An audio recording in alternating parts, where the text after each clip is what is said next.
Ingin tahu masjid tertua di Kota Sampang yang biasa dipakai sebagai sumpah pocong? Ini dia, tonton video selengkapnya ya.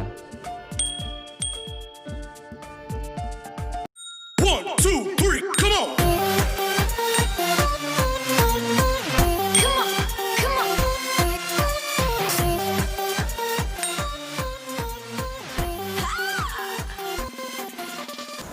Selamat datang di channel YouTube kami.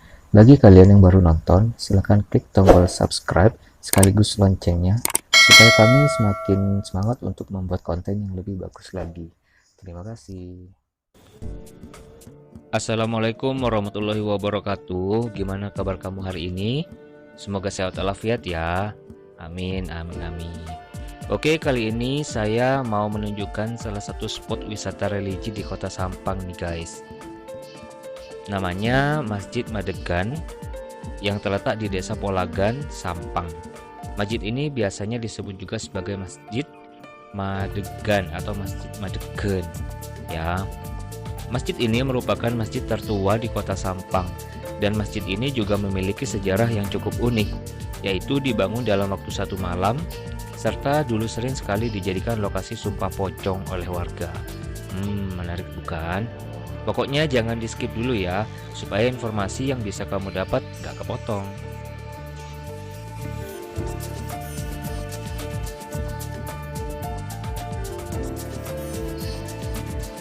Masjid Madegan ini dipercaya oleh warga sekitar sebagai masjid tiban guys, yang katanya jadi dalam waktu semalam saja, dan bahkan yang membuat itu bidadari loh, itu katanya.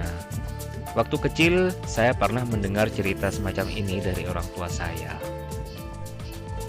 Masjid ini dikelilingi oleh makam-makam, di antaranya makam kuno Ratu Ibu atau biasa disebut sebagai Rato Epu ya, yang diyakini sebagai makam orang tua kerajaan di Madura.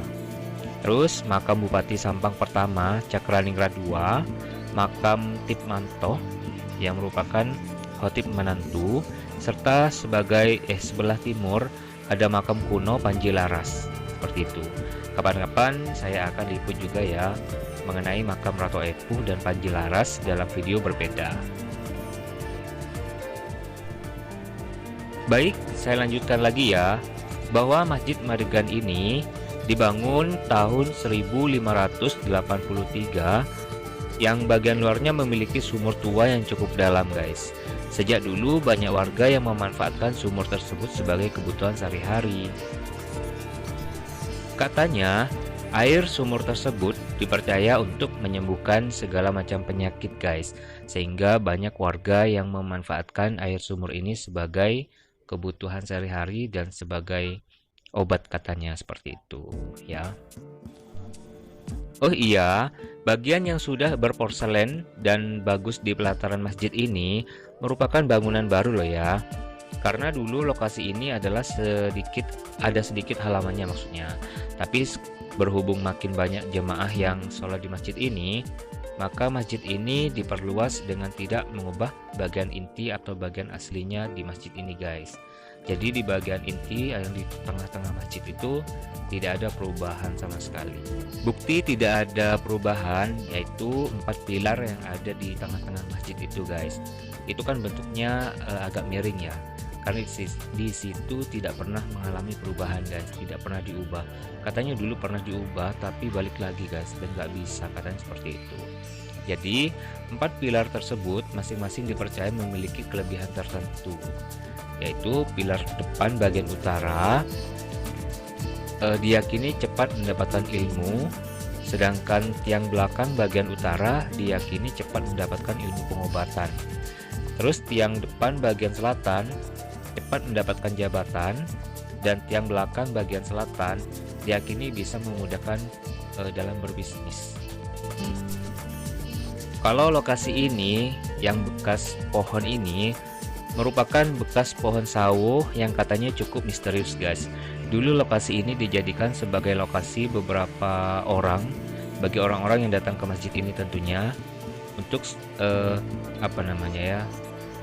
bersemedi, kasarnya seperti itu. Menurut cerita salah satu takmir masjid ketika saya berkunjung ini, katanya kalau malam Jumat tiba, terkadang ada makhluk halus berjubah putih yang keluar dari lokasi ini guys, dan berjalan hingga ke dalam masjid. Benar tidaknya wallahu a'lam sih. Dan beberapa waktu lalu, sekitar bulan Mei atau Juni 2020, masjid ini sempat viral lagi guys di media sosial, lantaran ada prosesi sumpah pocong yang kembali digelar setelah sekian lama tidak ada atau tidak dilakukan. Jadi, sebagai informasi saja ya, prosesi sumpah pocong ini dilakukan bagi dua belah pihak yang memiliki permasalahan dan sama-sama menganggap benar. Istilahnya mereka berpendapat sama-sama benar, kasarnya seperti itu. Dan dulu dampak dari prosesi sumpah pocong ini memang benar-benar terjadi. Maksudnya begitu maksudnya gini, kalau ada yang salah dan menganggap dirinya itu tidak salah misalnya ya dalam sebuah kasus, nah itu kalau sudah berbohong itu biasanya langsung meninggal guys, katanya seperti itu. Itu menurut salah satu takmir yang menjelaskan kepada saya. Dulu dampak dari proses ini memang benar-benar terjadi, tapi kalau sekarang sepertinya kurang mujarab ya, istilahnya seperti itu.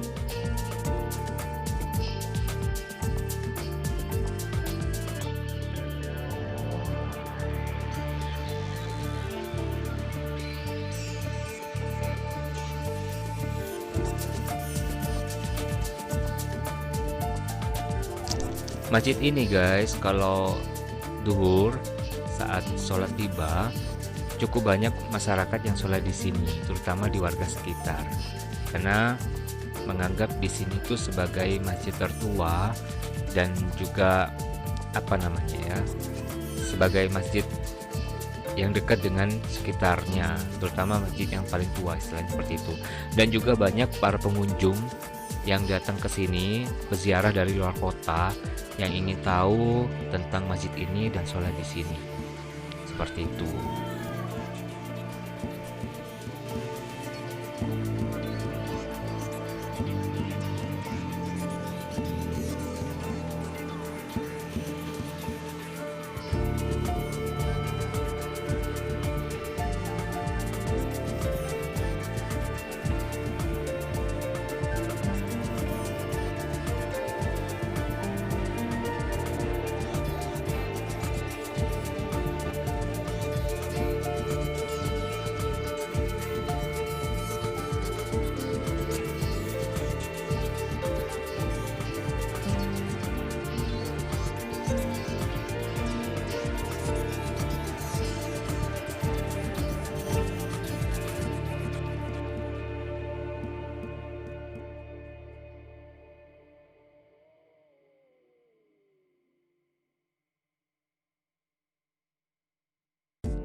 Oke, gitu aja ya untuk video kali ini. Semoga bermanfaat. Dan jika kamu menganggap video ini cukup menarik dan bermanfaat bagi kamu, silakan klik like, subscribe, comment, and share. Dan jangan lupa berkomentar yang baik ya guys ya. Kapan-kapan saya akan share video tentang makam Ratu Ibu dan makam Panji Laras guys, yang merupakan makam tertua di desa ini dan ada unsur Hindunya guys. kira-kira seperti apa? Tonton nanti ya di video selanjutnya. Cukup sekian, tonton video yang lain juga ya. Terima kasih.